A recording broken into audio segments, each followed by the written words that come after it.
Last video में हमने देखा था कि हमने रॉ मटेरियल परचेज़ कैसे करना है। तो अब रॉ मटेरियल अगर हमारा सेल होगा तो हम जस्ट सेल में आएंगे। यहाँ पे सेल में हमारे पास है फॉर्म्स। फॉर्म्स में हमारे पास है रॉ मटेरियल सेल कॉन्ट्रैक्ट। यहाँ पे हम क्रिएट पे क्लिक करेंगे। यहाँ पे हम contract date, delivery, payment terms जो है, क्रेडिट डेज, उसके बाद वैलिडिटी डेट, रेफरेंस नंबर, उसके बाद पार्टी का नेम, उसके बाद ब्रोकरेज, कमीशन, और जो आइटम हमने सेल करनी है। जैसे हमारे पास है ये आइटम है हमारे पास, तो ये कौन से स्टेशन पे जाएगी, उसके बाद कितनी बेल्स हैं। जैसे एग्जांपल के लिए हम 1 बेल्स इसकी लिखते हैं। कितने हमारे पास केजीज हैं। तो अगर यहाँ पे हमारे पास केजीज कंफर्म नहीं होंगे तो वो हम केजीज यहाँ पे नहीं लिखेंगे। उसके बाद इसका रेट, जैसे हमारे पास रेट ये है। उसके बाद डिलीवरी कहाँ पे होगी। उसके बाद कॉन्ट्रैक्ट, मॉइस्चर, ट्रैश, ये सारी चीज़ें हमारे पास आ जाएंगी, रिमार्क्स, और इसको हम सेव कर लेंगे। उसके बाद इसका यहीं से हम कॉन्ट्रैक्ट का प्रिंट देख लेंगे। ये हमारे पास कॉन्ट्रैक्ट का प्रिंट आ जाएगा इस फॉर्म में, सेल कॉन्ट्रैक्ट रॉ मटेरियल। उसके बाद हमारे पास नेक्स्ट फॉर्म आता है इसी में, सेल के बाद यहीं पे सेल फॉर्म्स और रॉ मटेरियल सेल इशू। यहाँ पे हम क्रिएट के ऊपर क्लिक करेंगे। यहाँ पे इशू डेट लिखेंगे कि कौन सी हमारी इशू डेट है। उसके बाद कॉन्ट्रैक्ट्स जो हमारे ओपन कॉन्ट्रैक्ट्स होंगे वो कॉन्ट्रैक्ट्स आ जाएंगे।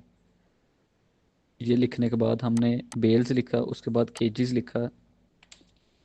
हमने जैसे 40 केजीज हैं तो उसके मुताबिक ये अमाउंट बन जाएगी इसकी। कमीशन परसेंटेज ये ऑटोमेटिकली अगर कॉन्ट्रैक्ट में होंगे तो वहाँ से आएंगे। इसमें जो मेजर चीज़ है हमारे पास ये रॉ मटेरियल रिसीट आईडी, कि हम कौन सा रॉ मटेरियल इसको इशू कर रहे हैं। तो ये हमारे पास जो भी हमारे पास स्टॉक पड़ा हुआ है ये वो स्टॉक शो हो रहा है। जैसे हमारे पास ये एक स्टॉक है 160 बेल्स का, तो हम इसके ऊपर क्लिक करते हैं। 160 बेल्स, इसमें से अब एक बेल कम होगी इस लॉट में से। तो ये करने के बाद हम सेव पे क्लिक करते हैं और यहीं से इसका पोस्ट वाउचर पे क्लिक करेंगे तो यहाँ से इसका वाउचर पोस्ट हो जाएगा। और यहीं से इसका ओजीपी का प्रिंट भी हमारे पास शो हो जाएगा, आउटवर्ड गेट पास रॉ मटेरियल सेल का। अब हम ये देखना चाह रहे हैं कि हमारी इसका सेल में इफ़ेक्ट किस तरह से आया है। तो ये हमारे पास है रॉ मटेरियल ट्रेडिंग सेल। तो इस रिपोर्ट में हमारे पास वो शो हो जाएगा कि हमने इस पार्टी को ऐसे सेल किया। अगर इसके ऊपर मार्कअप होगा परसेंटेज तो मार्कअप अमाउंट आ जाएगी। और इसी तरह इसका फिर ये टर्नओवर टैक्स इन सब की परसेंटेज ऐड होगी सिस्टम में, तो ये नेट प्रॉफिट भी आ जाएगा इसी का। तो जो हमने सेल किया वो ये रेट था हमारा सेल का रेट, और जिस रेट पे हमने परचेज़ किया था वो परचेज़ रेट हमारा ये था।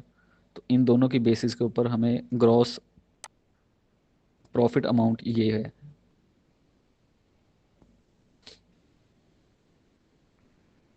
इसके बाद इसी में हमारे पास रॉ मटेरियल स्टॉक की रिपोर्ट्स आ जाती हैं।